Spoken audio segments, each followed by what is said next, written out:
Starting की चीजें हमें देखने में बहुत सरल लगती हैं, बाद में पता चलता है उनमें बहुत सारा समय लग गया, बाद में फिर हम दूसरे सवालों को जल्दी जल्दी करते हैं, उनमें भी गलतियां होती हैं। के साथ अगर आप जाएंगे तो पेपर में आती हुई चीजें भी आप गलत कर जाएंगे।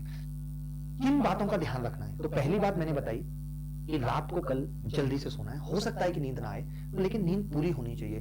कल दिन में पूरा सो लीजिए। जैसे बहुत सारे ऐसे बच्चे होंगे जिनको रात को नींद नहीं आती, वो दिन में सोते हैं और रात को पढ़ते हैं, ये उनकी स्थिति है। तब भी वो कोशिश क्या करें कि पूरे दिन भी सोएं, रात में भी सोएं। जितना ज्यादा दिमाग फ्रेश होगा उतना ही अच्छा पेपर में परफॉर्म करें। एक गलती जो नहीं करनी है, पीछे एक गलती जो नहीं करनी है वो ये कि कहीं ऐसा ना हो आप शुरू के ही 2-3 सवालों में, मुश्किल सवालों में फंस गए जो आपको देखने में सरल लगेंगे। ऐसा होता है बहुत बार जीवन में कि कुछ स्टार्टिंग की चीजें हमें देखने में बहुत सरल लगती हैं, बाद में पता चलता है उनमें बहुत सारा समय लग गया, बाद में फिर हम दूसरे सवालों को जल्दी जल्दी करते हैं, उनमें भी गलतियां होती रहती हैं। तो ये गलती नहीं करनी। जब भी आप पेपर अटेम्प्ट करते हो तो केवल उन्हीं सवालों को पहले अटेम्प्ट किया जाए जो आपको लगता है कि आपको आते हैं। पेपर मिनिमम 2 रीटेक में होना चाहिए, तीसरे पे आप जा ही नहीं पाएंगे। अगर आपको किसी भी ऑप्शन में ये लगता है कि या तो ए सही है या सी मैं बाद में देख लूंगा, तो इसको भी भूल जाइए, बाद में आप नहीं देख पाएंगे, बाद में आपको उसका उत्तर याद नहीं आ पाएगा। अगर आपको लगता है तो जय माता दी बोल के ए पे टिक कर दीजिए।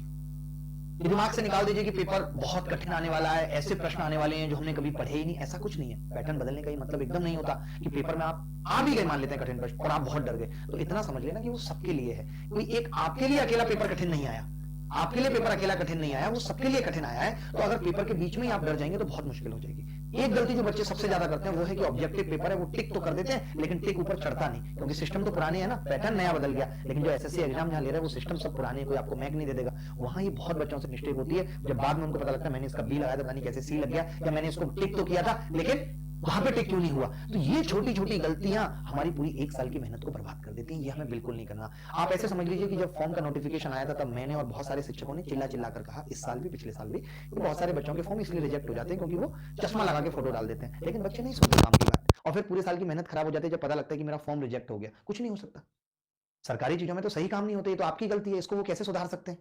तो ऐसी गलतियां आपको नहीं करनी है। आपको मालूम है कि पेपर में नेगेटिव मार्किंग है, तो कई लोगों को क्या लगता है, ऐसे बात करते हैं लड़के लड़कियां आपस में, ओ नेगेटिव मार्किंग है, मैं तो ना वही क्वेश्चन करूंगा जो मेरे को पूरे एग्जैक्ट सही आते हैं। अगर आप इस गलतफहमी में कोई भी दुनिया का एग्जाम देने जा रहे हो तो मैं आपको बता देता हूं, आप कितनी भी तैयारी कर लो, 60% से ज्यादा आपको एग्जैक्ट सही नहीं आते होंगे। और उन 60% एग्जैक्ट सही को भी अगर आप कराए तो घर जाके 10% और गलत हो जाएगा। कितने ऐसे सवाल होते हैं जो बिल्कुल सही हमें आते हैं लेकिन हम फिर भी गलती कर बैठते हैं।